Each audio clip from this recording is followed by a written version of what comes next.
Maya adalah seorang perawat muda yang baru saja diterima bekerja di sebuah rumah sakit tua di pinggiran kota. Rumah sakit ini sudah beroperasi sejak zaman kolonial dan memiliki sejarah panjang, serta banyak cerita menyeramkan yang beredar di antara staf dan penduduk setempat. Meski begitu, Maya tidak percaya pada tahayul dan sangat bersemangat untuk memulai pekerjaannya. Pada hari pertama, Maya disambut oleh Pak Herman, kepala perawat yang sudah bekerja di rumah sakit itu selama lebih dari 20 tahun. "Selamat datang, Maya. Semoga kamu betah bekerja di sini," kata Pak Herman sambil tersenyum. "Terima kasih, Pak. Saya sangat bersemangat untuk mulai bekerja," jawab Maya dengan semangat. Rumah sakit itu terdiri dari beberapa bangunan tua yang saling terhubung oleh koridor panjang. Beberapa bagian dari rumah sakit tampak sangat kuno dengan dinding-dinding yang sudah mulai pudar dan lantai kayu yang berderit saat diinjak. Meski begitu, Maya merasa tempat ini memiliki pesona tersendiri. Salah satu tugas yang diberikan kepada Maya adalah mengurus pasien di bangsal dan membantu di ruang mayat jika diperlukan. Ruang mayat terletak di basemen rumah sakit, sebuah tempat yang jarang dikunjungi oleh staf kecuali ada keperluan mendesak. Pada suatu malam yang sepi, Maya mendapat tugas untuk mengantar beberapa berkas ke ruang mayat.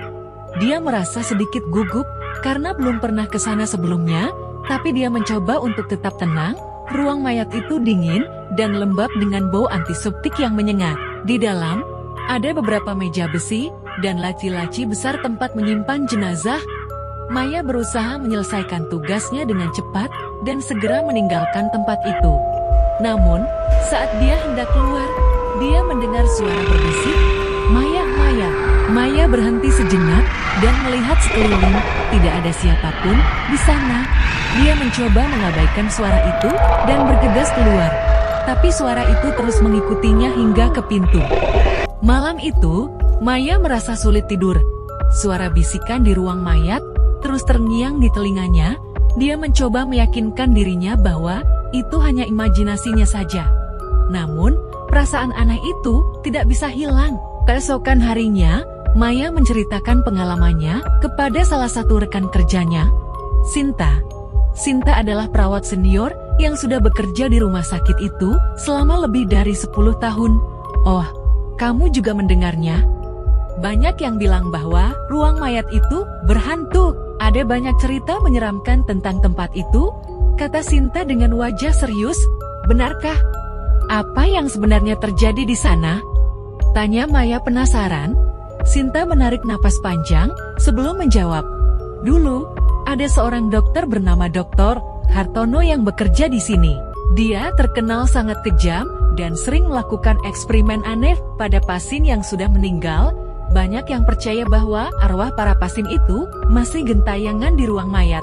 Beberapa hari kemudian, Maya kembali mendapat tugas di ruang mayat. Kali ini, dia ditemani oleh Sinta. Mereka harus mempersiapkan beberapa jenazah untuk diotopsi. Saat sedang bekerja, Maya melihat sesuatu yang aneh pada salah satu jenazah.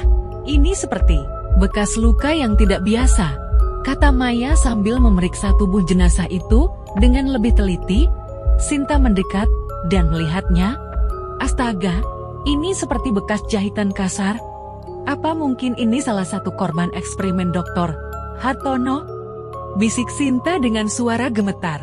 Maya merasa merinding. Bekas luka itu tampak sangat mengerikan dan tidak wajar.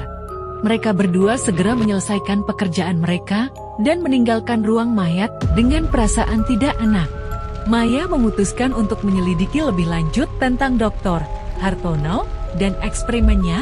Dia mencari informasi di arsip rumah sakit dan menemukan beberapa catatan lama yang menunjukkan bahwa Dr. Hartono memang melakukan banyak eksperimen kontroversial. Banyak dari pasiennya yang meninggal dalam keadaan misterius. Semakin dalam Maya menyelidiki, semakin banyak hal aneh yang dia temukan. Beberapa catatan menunjukkan bahwa Dr. Hartono menggunakan metode yang sangat tidak manusiawi dalam eksperimennya dan banyak pasien yang menjadi korban. Maya merasa bahwa arwah para pasien itu belum tenang dan mencoba berkomunikasi dengannya. Dia mulai mengalami mimpi buruk setiap malam tentang ruang mayat dan suara bisikan yang memanggil namanya. Suatu malam, Maya memutuskan untuk kembali ke ruang mayat sendirian. Dia merasa bahwa dia harus menghadapi ketakutannya dan mencari tahu kebenaran di balik suara-suara aneh itu. Dia membawa beberapa peralatan untuk merekam dan mencoba berkomunikasi dengan arwah yang mungkin ada di sana. Saat tengah malam, Maya menyalakan lilin dan duduk di tengah ruang mayat. Dia mencoba memanggil arwah para pasien dengan lembut. Jika ada yang ingin berkomunikasi, "Aku di sini untuk mendengarkan," kata Maya dengan suara pelan. Ruangan itu mendadak menjadi sangat dingin, dan Maya merasakan kehadiran yang tidak terlihat di sekitarnya. Tiba-tiba, dia mendengar suara bisikan lagi, kali ini lebih jelas dan keras. "Maya, bantu kami, bebaskan kami." Maya merasa sangat takut, tapi dia tahu bahwa dia harus tetap tenang. "Bagaimana aku bisa membantu kalian?" tanyanya dengan suara gemetar. Suara bisikan itu menjawab, "Hukum dia. Biarkan dunia tahu apa yang dia lakukan. Bebaskan kami dari penderitaan ini." Setelah kejadian di ruang mayat, Maya memutuskan untuk membawa kasus ini ke pihak berwenang. Dia mengumpulkan semua bukti yang dia temukan tentang eksperimen Dr. Hartono dan melaporkannya kepada polisi. Dengan bantuan Sinta, mereka berhasil meyakinkan pihak berwenang untuk menyelidiki kasus ini lebih lanjut. Berita tentang eksperimen mengerikan Dr. Hartono segera tersebar, dan banyak media yang meliputnya. Publik terkejut dan marah mengetahui bahwa ada begitu banyak korban yang menderita di tangan dokter yang kejam itu. Pihak rumah sakit juga mengambil tindakan tegas dengan memperbaiki sistem dan menghapus semua jejak dari masa lalu yang kelam itu. Setelah kebenaran terungkap, Maya merasa bahwa beban berat telah terangkat dari dadanya. Suara-suara bisikan itu tidak lagi mengganggunya, dan dia bisa tidur dengan tenang. Dia tahu bahwa arwah para pasien akhirnya bisa beristirahat dengan damai. Maya melanjutkan pekerjaannya di rumah sakit dengan semangat baru. Pengalamannya di ruang mayat mengajarkannya banyak hal tentang keberanian dan kemanusiaan. Dia juga menjadi lebih peka terhadap hal-hal aneh di sekitarnya dan selalu siap membantu mereka yang membutuhkan. Sinta juga merasa lega setelah semua yang terjadi.